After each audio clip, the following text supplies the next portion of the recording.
ایک جگہ اس نے یہ کہہ رہا ہے کہ اس کو اگر کوئی شخص اس کی پیروی نہیں کرتا ہے اور اس کی باتوں کو نہیں مانتا ہے تو وہ ایمان کی جھوٹی گواہی دیتا ہے۔ یہ بالکل محترم ناظرین، یہ بالکل قادیانیوں جیسی بات ہو گئی۔ قادیانیوں کے پاس بھی مسئلہ کیا ہے کہ اگر کوئی شخص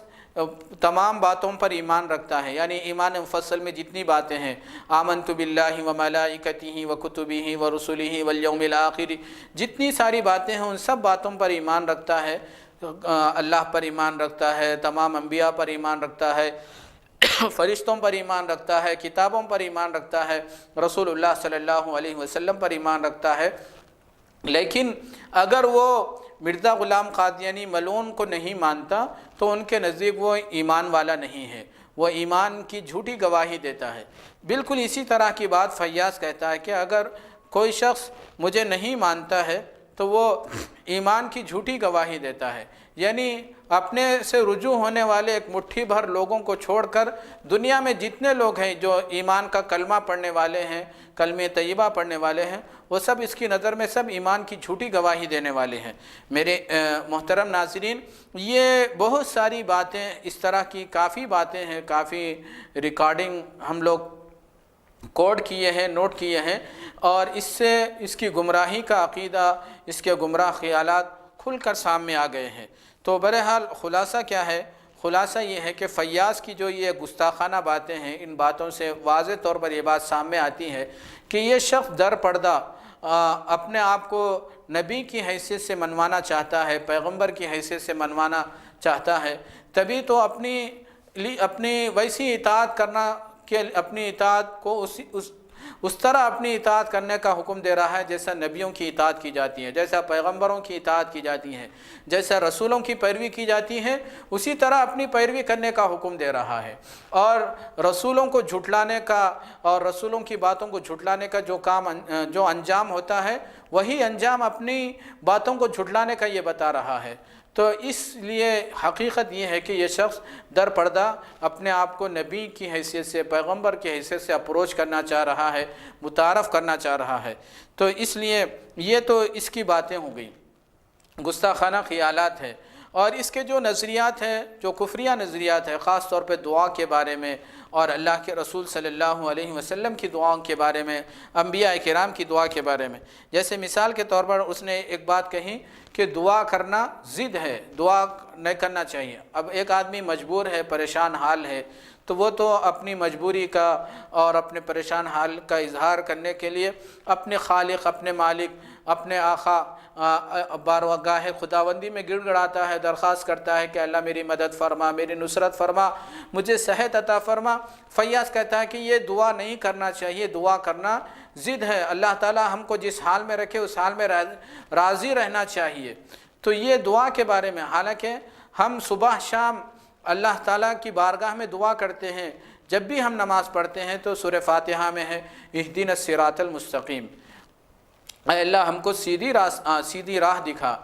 صراط مستقیم پر چلا، یہ ہم دعا کرتے ہیں۔ اور اللہ کے رسول صلی اللہ علیہ وسلم نے ہم کو چلتے پھرتے، اٹھتے بیٹھتے، سوتے جاگتے، ہر لمحے کے لیے ہم کو دعا سکھائی ہے۔ اللہ کے رسول صلی اللہ علیہ وسلم نے فرمایا کہ اگر جوتے کا ایک تسمہ بھی، یعنی ایک معمولی چیز کا بھی نقصان پہنچ جائے، تم اللہ سے مانگو، اللہ سے دعا کرو۔ تو ایک تو اللہ تعالیٰ، اللہ کے رسول صلی اللہ علیہ وسلم فرما رہے ہیں الدعاء مخ العبادہ، دعا عبادت کا مغز ہے، عبادت جو ہے، اصل عبادت جو ہے وہ دعا کرنا ہے۔ تو اسی لیے نماز کے بعد بھی دعا ہے کہ ہم نماز پڑھے ہیں، ہماری نماز قبول ہو جائے، اللہ کی بارگاہ میں قبول ہو جائے، اس کے لیے ہم دعا کرتے ہیں۔ تو یہ شخص دعا کا انکار کر رہا ہے، اور پھر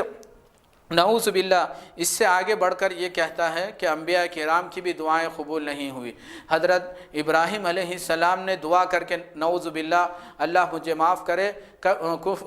نخل کفر نباشد، یعنی یہ ایک اس کا جملہ ہے کہ حضرت ابراہیم علیہ السلام نے دعا کر کے نادانی کی، نعوذ باللہ، استغفر اللہ، لا حول ولا قوت الا باللہ۔ تو یہ اس کے خیالات ہیں دعا کے بارے میں۔ حالانکہ اگر آپ قرآن مجید کا مطالعہ کریں گے، قرآن مجید کو پڑھیں گے تو جگہ جگہ انبیاء کرام کی دعاؤں کا تذکرہ بھی ہے اور ان کے دعا قبول ہونے کا بھی ذکر ہے۔ جیسے اللہ تعالیٰ کی بارگاہ میں حضرت ابراہیم علیہ السلام نے دعا کی، ربی حب لی من الصالحین، اے میرے پروردگار مجھے نیک صالح اولاد عطا فرما، تو اللہ تعالیٰ نے فوراً دعا قبول فرمائی، فبشرناہ بغلام حلیم، ہم نے ان کو ایک بردبار لڑکے کی خوشخبری، بچے کی خوشخبری سنائی۔ تو اولاد کی دعا حضرت ابراہیم علیہ السلام نے کی تو اللہ تعالیٰ نے حضرت ابراہیم علیہ السلام کی دعا قبول فرمائی۔ اور اسی طرح مشہور دعا حضرت یونس علیہ السلام سمندر کی تاریکی میں، مچھلی کی پیٹ کی تاریکی میں چلے گئے تھے، وہاں پر دعا فرمائی، لا الہ الا انت سبحانک انی کنت من الظالمین، اے اللہ میں ہی ظالم ہوں، آپ بہت ہی پاک ہے، آپ کی ذات پاک ہے۔ یہ دعا حضرت یونس علیہ السلام نے فرمائی تو اللہ تعالیٰ نے حضرت یونس علیہ السلام کی دعا قبول فرمائی، فنجیناہ من الغم، ہم نے ان کو تاریکی سے، اندھیرے سے ان کو نجات عطا فرمائی، یعنی مچھلی کے پیٹ سے ان کو نکالا۔ تو قرآن مجید میں اگر دعا کرنا غلط ہوتا، صحیح نہیں ہوتا تو انبیاء کرام دعا نہیں فرماتے۔ اور یہ پہلی بات تو یہی غلط ہے کہ فیاض کے دعا کے بارے میں دعا نہیں کرنا چاہیے، یہ سراسر غلط چیز ہے، گمراہ کن بات ہے، گمراہ کن نظریہ ہے، اور اللہ تعالیٰ نے حضرت انبیاء کرام کی دعائیں قبول فرمائے۔ اور آخری بات اس سلسلے میں یہ ہے کہ نعوذ باللہ اللہ کے رسول صلی اللہ علیہ وسلم کی شان میں اس نے گستاخی کی ہے، اور یہ کہا ہے کہ اللہ کے رسول صلی اللہ علیہ وسلم بھی دعا کرتے کرتے الٹا لٹک گئے لیکن آپ کی دعا قبول نہیں ہوئی۔ یہ کتنی بڑی گستاخی اور توہین کی بات ہے، اور کہ اب اللہ کے رسول صلی اللہ علیہ وسلم جو سید الاولین والآخرین ہے، تمام اولاد آدم کے سردار ہے، تمام نبیوں کے سردار ہے، اور اللہ تعالیٰ کے بعد کائنات میں سب سے مقدس ترین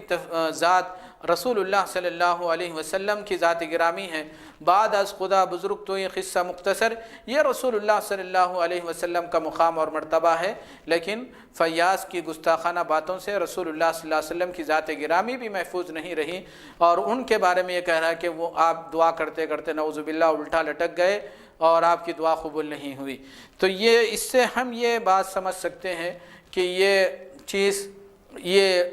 علاج وغیرہ کا مسئلہ نہیں ہے، بلکہ علاج کے نام پر اور علاج کے نام پر لوگوں کو اپنی طرف راغب کر کے ان کے ذہن و دماغ میں اپنے گمراہ اور گستاخانہ خیالات کو ٹھونسنا ہے، اس کو داخل کرنا ہے تاکہ وہ دین کے سچے اور صحیح راستے سے محروم ہو جائے اور ایمان پر ان کا خاتمہ نہ ہو، یہ اس کا مطلب، یہ اس کا مقصد ہے۔ اسی لیے جب ان کی میٹنگیں ہوتی ہیں تو جب لوگوں سے کارگزاری رپورٹ لیتے ہیں، یہ کہتے ہیں کہ آج تم نے کتنے لوگوں تک یہ بات پہنچائی ہے، کن کن کو دعوت دی ہے۔ میرے بھائی، جو علاج کرواتا ہے تو وہ اپنا علاج کروا کر خاموش ہو جاتا ہے کہ بھائی میرا فائدہ ہو گیا، بہت بہت شکریہ آپ کا، اس طرح کی بات کہتا ہے، لیکن اب یہ لوگ اس کو پابند بناتے ہیں کہ تم کو فائدہ ہوا تو تم دوسروں تک بھی یہ بات پہنچاؤ، دوسروں تک بھی یہ پیغام پہنچاؤ۔ اس کا مطلب یہ ہے کہ ایک نیا فرقہ یہ لوگ بنا رہے ہیں، قادیانیوں کی طرح ایک نیا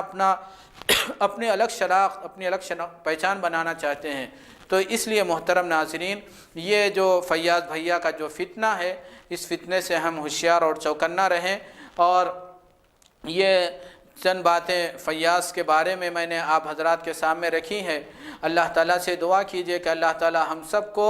دین کے سچے اور صحیح راستے پر قائم رکھے اور ہر طرح کی گمراہی اور بے دینی سے ہماری اور ہماری نسلوں کی حفاظت فرمائے۔ ربنا لا تزغ قلوبنا بعد إذ هديتنا وهب لنا من لدنك رحمة إنك أنت الوهاب۔ کچھ رہے یا نہ رہے پر تمنا ہے امیر، کچھ رہے یا نہ رہے پر تمنا ہے امیر، آخری وقت سلامت میرا ایمان رہے، وآخر دعوانا ان الحمدللہ رب العالمین۔ دین کا کارواں رواں دوا، علماء کا ساتھ دو، آؤ سب کے سب یہاں، علماء کا